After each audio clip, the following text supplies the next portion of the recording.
Eh bien, on se retrouve, comme on l'avait dit, donc pour un premier cours, une première partie en tout cas de cours, qui va concerner du coup une première approche, une introduction, hein, sur le thème, du handicap. Donc comment on peut s'organiser? Donc tout d'abord, évidemment, je baisse cela et je vous mets directement sur le diaporama, à partir du début. Et puis, bah, je vais me présenter un petit peu à vous. Donc, je m'appelle Élodie Bressy, je suis psychologue clinicienne. Je travaille dans le champ de la dépendance et du handicap depuis maintenant une vingtaine d'années, une petite vingtaine d'années. J'ai commencé à travailler tout d'abord dans le champ de la gérontologie, donc en établissement d'hébergement pour personnes âgées dépendantes, où j'ai fait fonction d'aide-soignante pendant de nombreuses années, dans lesquelles j'ai pu continuer à poursuivre mon cursus universitaire. Et puis après, j'ai travaillé à l'hôpital dans différents types de structures, en particulier dans une structure qui était une unité médico-judiciaire, où là, je pouvais travailler à la fois pour des personnes privées de liberté et pour des victimes. Et pour ce qui va nous intéresser en particulier aujourd'hui, donc j'ai une double étiquette. Je suis également cadre de l'aide spécialisée à la personne. C'est un titre très pompeux pour se dire chef de service ou chef de service en fait. Donc j'ai effectué ce poste pendant 2 ans, une première an pendant 3 ans même. Pendant une première année dans un IMPRO, un institut médico-professionnel avec des jeunes atteints de différents handicaps, plutôt des handicaps mentaux comme la trisomie 21 ou des, handicaps avec des retards mentaux ou troubles envahissants du développement et quelques, enfants ou adolescents avec l'autisme. Et puis après pendant 2 ans, j'ai été, donc, chef de service dans une association, mobile en ville où on a travaillé en particulier sur l'accessibilité de la voirie, l'accessibilité des lieux publics aux personnes à mobilité réduite. Donc là, j'ai découvert le champ du handicap plutôt moteur. Donc pourquoi pour moi c'est, super important et pourquoi j'aime beaucoup faire ce cours à l'IUSTS depuis, de nombreuses années? Tout simplement parce que le handicap, je ne l'ai pas découvert d'un seul coup, je connais le handicap depuis petite, à la fois pour des raisons familiales. Ma petite cousine est autiste, mes parents ont été dans une éducation où, très, ouverts sur le monde et sur les autres et sur la différence. Et de par ce fait, on a toujours été un petit peu, baignés dans un milieu où la mixité, était, une plus-value presque. Et puis par contre, bah, je découvre la psychiatrie, hein, je découvre certains champs, certains types de handicap un peu plus tard en vieillissant. Et puis là, bah, il y a un peu une surprise, hein, parfois aussi, pas une surprise des personnes, mais une surprise de la prise en charge, une surprise au niveau aussi des textes de loi, hein. Ça, vous allez l'aborder tout au long, à mon avis, des cours que vous allez recevoir. On parlera un petit peu de la loi de 2005, je pense, et puis après des classifications avec la MDPH, avec la Maison départementale des personnes handicapées.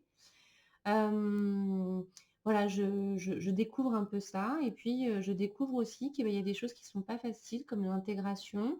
Je découvre également que les relations aux autres, la sexualité des personnes handicapées, l'argent, il y a des notions qui sont encore un peu tabous et puis, je trouve que c'est dommage, aujourd'hui en 2020 d'avoir des sujets qu'on ne peut pas aborder, des questions qu'on ne peut pas poser ou qu'on ne se sent pas de poser en tout cas, à certains moments et c'est l'occasion, bah, de pouvoir, se poser des questions. Le handicap, je le découvre aussi d'une manière assez, personnelle, donc ça on en discute normalement quand on est ensemble. Alors là, c'est un peu, abrupt d'en parler comme ça, devant une caméra. Donc j'ai eu un accident, quand, j'effectuais le métier d'auxiliaire de vie scolaire collective dans un collège, où on m'a diagnostiqué une dysplasie rotulienne, qui est assez invalidante, et donc j'ai été reconnue RQTH, reconnaissance travailleur qualité handicapé pendant, de nombreuses années, jusqu'à une totale rémission dans ce corps superbe et en pleine forme qui aujourd'hui, me permet, du coup d'assurer, tout type d'emploi et surtout, bah, celui de psychologue et celui de formatrice. Comment on va s'organiser nous? En fait, je vais fragmenter votre cours en différentes parties. Normalement, on passe toute une journée ensemble. Je ne vais pas parler pendant une journée devant la caméra. Ça aura aucun intérêt et puis en plus, bah, ça sera un peu ennuyeux pour vous. Donc je vais fragmenter votre cours en différentes parties. Donc là, c'est un peu la partie présentation de la formatrice. Et puis je pense que ce qui peut être sympa, en dehors de bien sûr répondre au QCM et de vous poser certaines questions, c'est, je veux dire des réflexions personnelles ou en lien avec votre pratique professionnelle, c'est aussi, de me poser des questions. Alors vous pouvez tout simplement, faire une petite liste de questions et puis après peut-être les envoyer, à votre responsable de formation qui me les fera parvenir. Et puis après, bien sûr, vous allez me trouver sur les réseaux sociaux, de toute manière. Donc, normalement, vous voyez l'écran. Vous voyez mon écran et sur l'écran, vous voyez qu'il y a 3 types de, handicap, 3 grandes familles.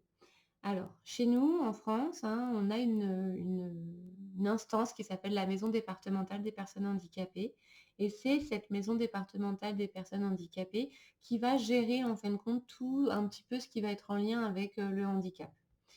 Au niveau de la reconnaissance, de la prise en charge également, parfois financière et puis après bien sûr, hein, la MDPH va avoir des partenaires qui vont l'aider, pour, prendre en charge les différentes, types de handicap et les différentes personnes atteintes de handicap.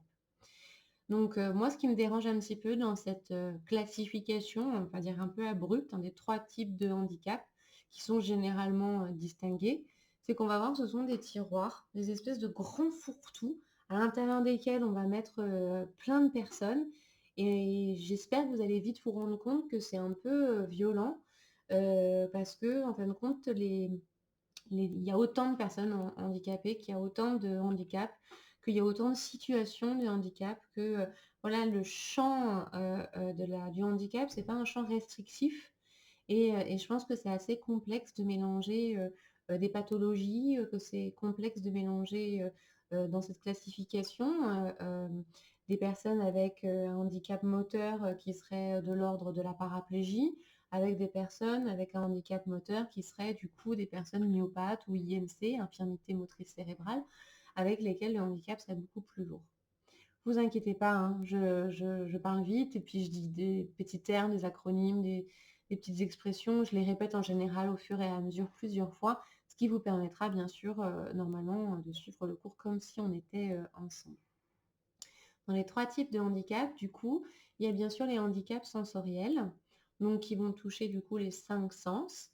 Hem, Dans ma pratique personnelle, je travaille avec des personnes qui sont sourdes, mais également, entendante bien sûr. Je parle un peu le langage des signes. Ça peut être, chouette, hein, de vous faire une petite, vidéo, d'apprentissage sur le langage des signes. J'en serais très contente, de partager cette pratique avec vous. Dans les handicaps sensoriels, j'ai bien sûr travaillé avec des personnes qui sont malvoyantes, plutôt là des collègues, à moi qui sont malvoyants ou qui, sont aveugles. Dans le handicap sensoriel, on en a encore, hein, bien sûr d'autres. J'ai découvert dans la pratique, hein, après mes études, pas pendant, mais après les études, que le manque de goût ou ne pas avoir ni d'odorat ni le goût pouvait entraîner des troubles de l'alimentation, donc comme l'anorexie, ou l'hyperphagie ou la boulimie. En fait, il y a aucune sensation ni de plaisir, ni, de satiété parfois ou voilà ce truc qui est de l'appétence, qui nous donne envie de manger avec l'odeur et le goût. Bah, du coup, ça pouvait engendrer des difficultés pour certaines personnes. Quand je travaillais à l'hôpital, j'ai découvert qu'il y avait aussi une pathologie où on n'a pas la sensation du toucher. Là, c'est grave pour les enfants puisqu'ils ont besoin de cette sensation, de toucher pour pouvoir, en fin de compte, eux, avoir, la notion de douleur et la douleur est un apprentissage nécessaire pour connaître un petit peu ses limites. Bon là, je raccourcis évidemment les choses. On aura peut-être l'occasion d'en reparler un petit peu, plus tard ensemble.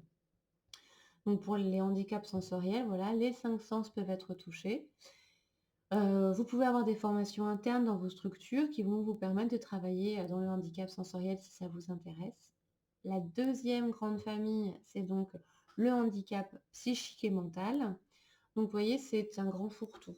C'est pour ça que je vous disais tout à l'heure, c'est le tiroir à l'intérieur duquel on met plein, plein de choses et puis dedans, il y a des pathologies qui vont pas du tout les unes avec les autres. Il y a des personnes, qui, n'ont pas envie en fin de compte, hein, vraiment il y a une volonté, discutez-en un peu des fois avec des personnes en situation de handicap. Il y a une volonté aussi de reconnaissance de la différence ou de l'individualisation en tant que personne. Donc dans ce grand tiroir, on peut mettre à la fois, des personnes avec, la dépression, on peut mettre des personnes avec la schizophrénie, on peut mettre des personnes avec des troubles obsessionnels compulsifs, ça peut être la trisomie 21, ça peut être, hem, des pathologies vraiment diverses et variées. Je pense qu'une personne qui souffrirait d'agoraphobie n'aurait pas envie d'être, affiliée à une personne qui serait sociopathe, par exemple. Donc il y a vraiment un petit peu cette difficulté, mais tout simplement parce que les classifications, elles ne sont pas toujours là, en fin de compte, pour, enfin, le but de la classification, elle est là pour nous aiguiller, nous, en tant que professionnels. Elle est là aussi, des fois, pour aider à poser un diagnostic, mais normalement, elle ne devrait pas être là pour poser une étiquette sur quelqu'un. Ça, on aura l'occasion d'en discuter un peu ensemble. Je trouve que c'est vraiment très important de se dire: la personne que j'ai en face de moi, alors je vous fais un peu, le triangle de la pyramide de Maslow, mais aussi du modèle biopsychosocial. La personne que j'ai en face de moi, c'est une personne et c'est avant tout une personne et je la prends en charge d'un côté biologique, psychologique et social. Si je ne prends en compte que le handicap, bah, j'omets du coup, je suis presque dans le déni même d'une grosse partie d'elle-même et ça, bah, pour moi, en tant que psychologue, c'est de la maltraitance. Tout simplement, on ne peut pas, stigmatiser quelqu'un, sur son handicap. On le prend en compte comme on prendra en compte, bah, son âge, son sexe, sa culture, son niveau, pardon, son niveau d'autonomie, il y a beaucoup de choses qu'on doit prendre en compte. Le handicap en fait partie, la pathologie en fait partie, mais attention, ça ne peut pas constituer une personne. Pour moi, ça ne peut pas constituer une personne. Alors, on le répète, hein, puisque je vous l'ai dit, on va répéter, répéter, répéter. On s'arrêtera, on fera une première pause après ces 3 grandes familles et puis je vais vous proposer un petit exercice à faire en live. Enfin, je m'arrêterai moi et puis je vous proposerai de le faire à la maison et puis je vous proposerai peut-être également, bah, de l'envoyer à votre responsable de formation ou d'envoyer, la photo de votre travail. Donc on l'a dit, première grande partie, c'est les handicaps moteurs. Donc parmi les déficiences motrices les plus citées, hein, bien sûr qu'il y a l'hémiplégie. Alors, plégie, c'est la paralysie un peu, hémi, la moitié, donc une paralysie, la paraplégie, la tétraplégie, hein, tout ça, c'est des termes qu'on connaît assez bien. Et puis, dedans, il y a l'infirmité motrice cérébrale, IMC. Ça, je reviendrai avec vous un petit peu sur ce terme parce que je le trouve assez complexe. Et puis il y a des personnes que je connais beaucoup qui sont touchées par cette pathologie et je crois que vous avez un intervenant qui vous fera un petit cours sur l'infirmité motrice cérébrale en particulier. Et vous avez l'épilepsie, vous avez ce que je vous ai dit tout à l'heure, hein, une dysplasie rotulienne, si j'ai une prothèse de hanche pendant un temps. En fait, les handicaps moteurs, c'est tout ce qui va toucher en fin de compte à la motricité. Et dans la motricité, il y en a deux. Il y a évidemment se mouvoir, bouger, se déplacer, mais il y en a un dans lequel je suis actuellement, c'est aussi la posture. La posture, donc il y a différents types de postures et je peux changer de posture. Donc là, bon, je ne vais pas changer de posture pour vous faire une démonstration, mais en gros, je peux, si j'ai envie de me mettre debout, si j'ai envie de m'asseoir en tailleur, si j'ai envie d'aller me coucher, je peux, le faire, je peux changer de posture en, du coup, me déplaçant et donc en ayant, des actes répétés, moteurs. Donc la motricité, ça va toucher également des fois le handicap moteur, ça va toucher tout ce qui va être trouble cardiaque. Si j'ai une paralysie au niveau de la langue, et que ça me gêne au niveau de l'articulation et au niveau de la prononciation, moteur, c'est très large.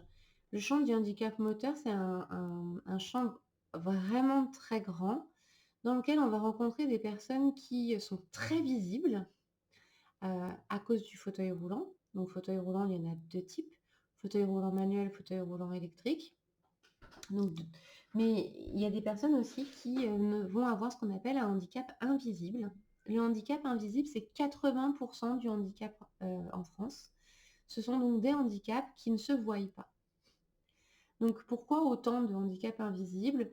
Et pourquoi pourtant on stigmatise, les 20 en fin de compte de handicap qui se voient?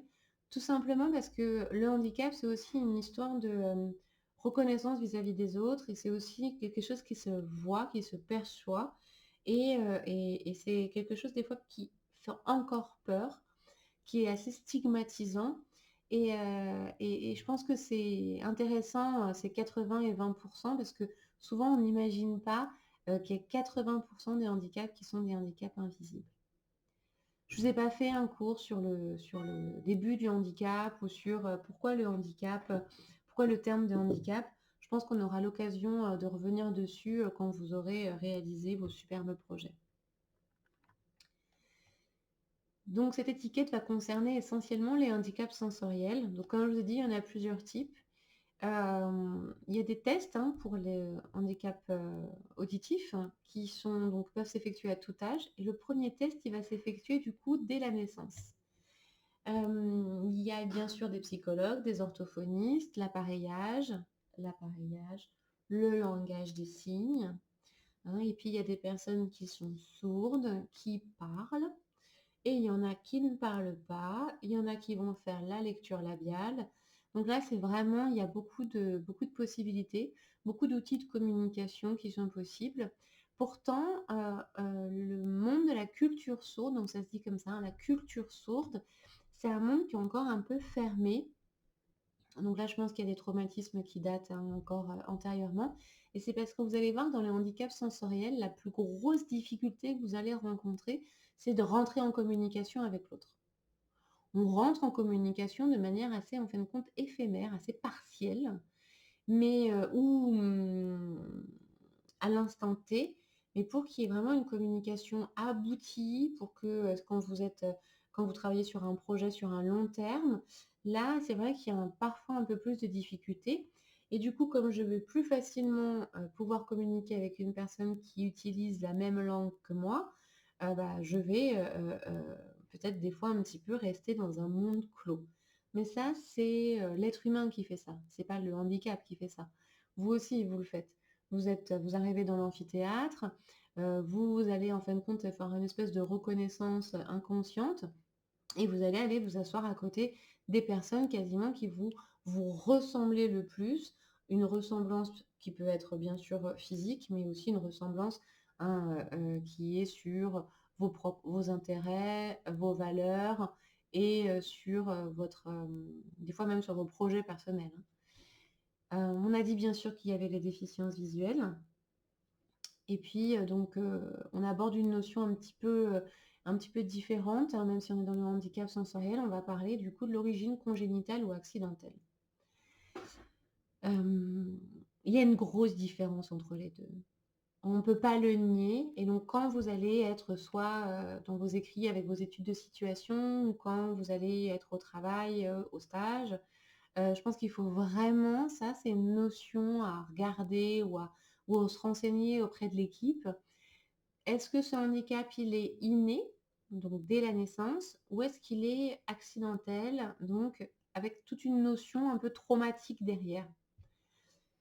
Quand il est inné, quand le handicap est là dès la naissance, j'apprends à vivre avec. Je grandis avec, je me construis avec. Le monde qui m'entoure, c'est un monde qui m'est pas forcément adapté, mais c'est un monde dans lequel je grandis avec mon handicap. Le niveau de frustration, la frustration que je vais ressentir par rapport au monde ordinaire, c'est le terme consacré, c elle existe, elle est là, elle peut être violente, mais elle est, constante, elle est parfois maîtrisée. On va pouvoir accompagner la personne.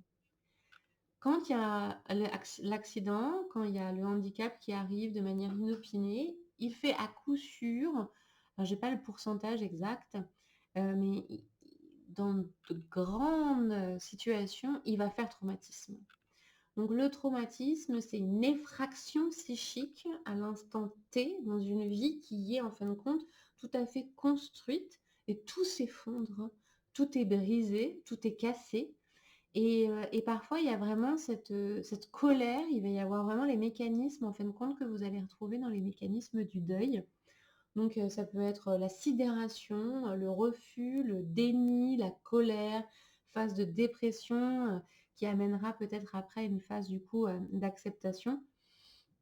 Ça peut être long, ça peut être, très long, l'accompagnement peut être difficile, on peut vous rejeter, on peut ne avoir le ressenti de ne pas avoir besoin de vous.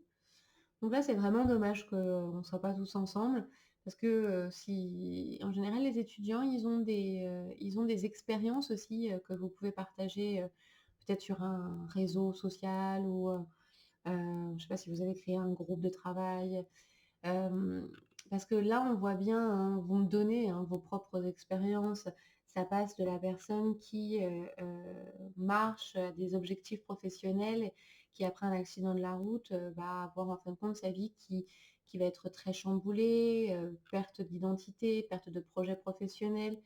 On a le cas d'une jeune fille en ce moment dans un des foyers de vie, étudiante infirmière en deuxième année qui après un accident de ski n'a plus la parole, ni fonction, toutes les fonctions de déglutition, une fonction partielle de déglutition, et puis, du coup, perte spatio-temporelle, n'est plus autonome, elle ne pourra plus jamais l'être et donc, avec une institutionnalisation aussi qui est assez difficile. Le L'accident, il est aussi parfois, après une prise médicamenteuse, de drogue. C'est pas forcément un accident de la route, hein, mais, il y a plusieurs raisons qui peuvent engendrer du coup des accidents, et qui vont engendrer un handicap. Et puis il y a des personnes très différentes, hein, là attention, je ne généralise pas. Il y a des personnes très résilientes, il y a des personnes qui vont pas du tout vivre les choses de cette manière-là et du coup, qui vont avoir une phase de deuil de leur vie passée par rapport à la vie présente avec le handicap qui va être géré d'une toute autre manière, hein. Alors, cette étiquette, elle est courte. Le handicap mental, on pourrait faire tout un cours de 3 heures dessus. Au fur et à mesure de votre formation, vous allez avoir plein de cours.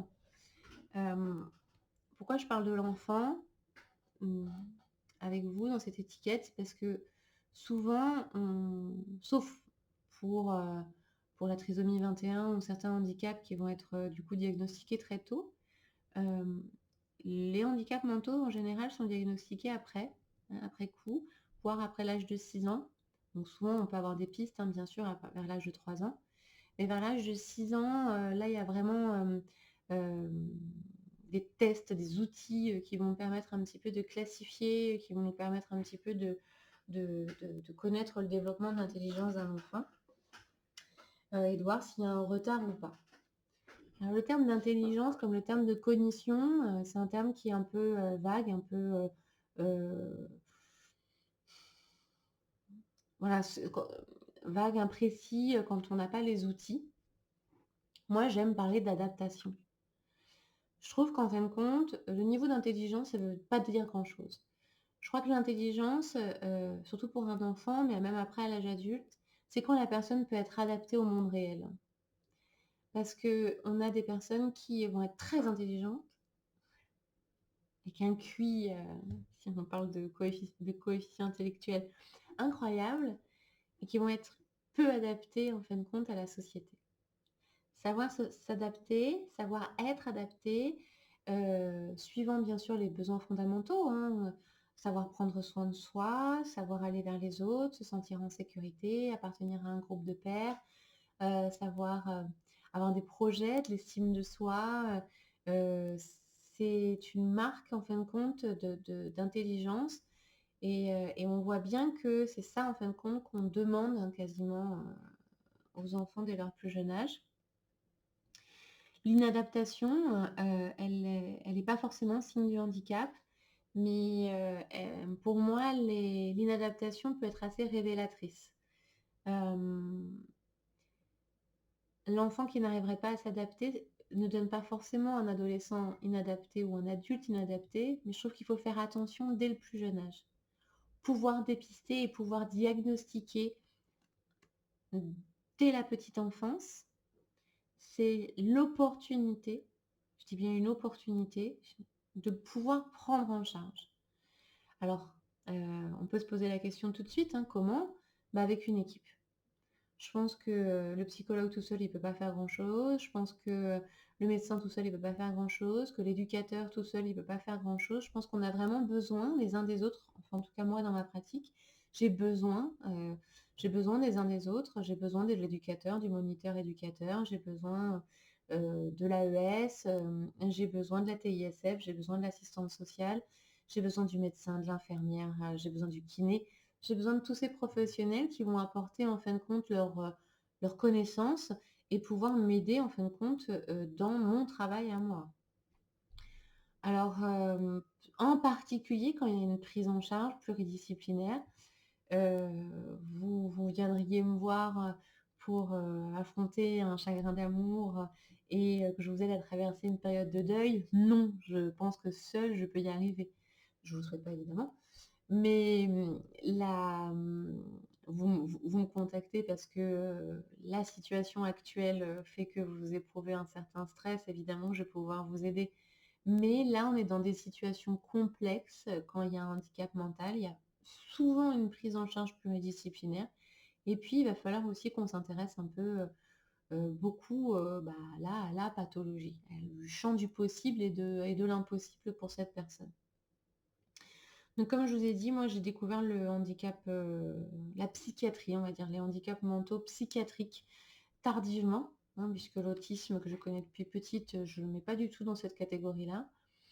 Hem, c'est personnellement, hein, donc dans ma pratique, moi je me suis retrouvée, très démunie en fin de compte, c'était dans un CHU, donc moi j'étais à l'unité médico-judiciaire et donc parfois on m'appelait donc à l'unité psychiatrique, hein, qui était une unité d'urgence, psychiatrique, qui était donc nous on était l'unité médico-judiciaire, les urgences qui étaient là avec l'héliport et là il y avait les urgences psychiatriques et là il y avait, la morgue. Donc morgue, unité médico-judiciaire, urgence, hélicoptère et la psychiatrie. Donc voilà, des fois on m'appelait pour que j'y aille, je n'arrivais pas à faire grand-chose. Clairement, il faut faut le dire. Je me sentais très démunie dans ce type de situation. C'est des personnes qui étaient parfois très, médicalisées dans le sens où, beaucoup de médicaments et moi, bah, un peu en difficulté. C'est des personnes qui sont parfois sédatées. L'accroche et l'ancrage dans la réalité, il est comme ça. Moi, je suis quelqu'un de très pragmatique qui travaille sur le comportement puisque je suis comportementaliste. Là, c'était, un peu, difficile, pour moi. Beaucoup de normes de sécurité, dont j'en oubliais, la moitié, au bout d'une heure. Donc je découvre un champ, le champ de la psychiatrie lourde, où là, je pense que vraiment, chapeau aux professionnels, qui travaillent dans ce secteur ou à vous, si vous avez envie de travailler, dans ce secteur. Je pense que vraiment là, on rentre dans un monde à part entière, presque un monde clos, et c'est pas aujourd'hui encore, je pense que ce monde un petit peu fermé de la «psychiatrie lourde» entre guillemets, va pouvoir s'ouvrir vers l'extérieur. Il y a des choses qui sont faites, il y a beaucoup d'avancées, mais il y a encore aussi, beaucoup de choses à faire.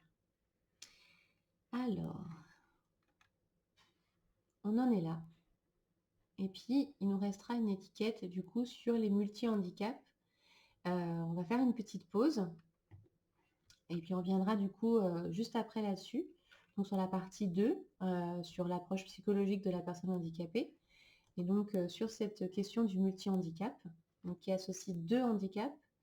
Donc il y a une grosse différence en fin de compte, hein, entre le pluri-handicap, donc 2 handicaps et le polyhandicap où là, il y a surtout un handicap grave, hein et donc la difficulté, c'est que, souvent on dit pluri-handicap, en fait, on n'en utilise qu'un. Pluri, c'est au minimum 2, poly, c'est quand il y a un handicap grave, avec bien sûr une restriction importante de l'autonomie et après je vous parlais aussi bien sûr, des différents professionnels comme on l'a abordé tout à l'heure. Donc le premier exercice que je voudrais vous proposer, c'est un exercice, assez, personnel et créatif. On le fait normalement quand on est en amphi tous ensemble, et puis là, je trouve qu'on peut le faire aussi, on va trouver une solution. Peut-être qu'on s'enverra des photos ou comment on dit?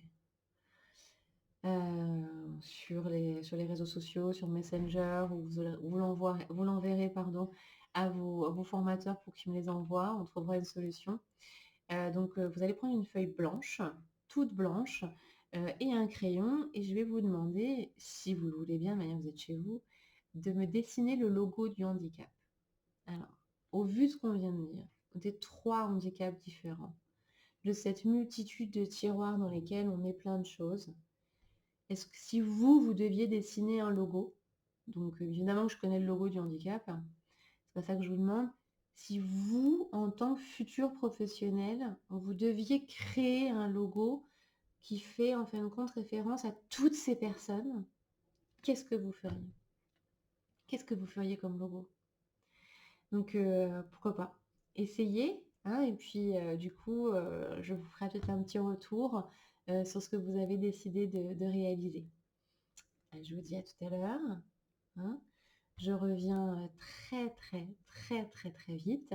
J'espère que cette première partie, vous avez, tenu le choc. Deuxième partie, on parlera, hop, de l'approche psychologique de la personne handicapée.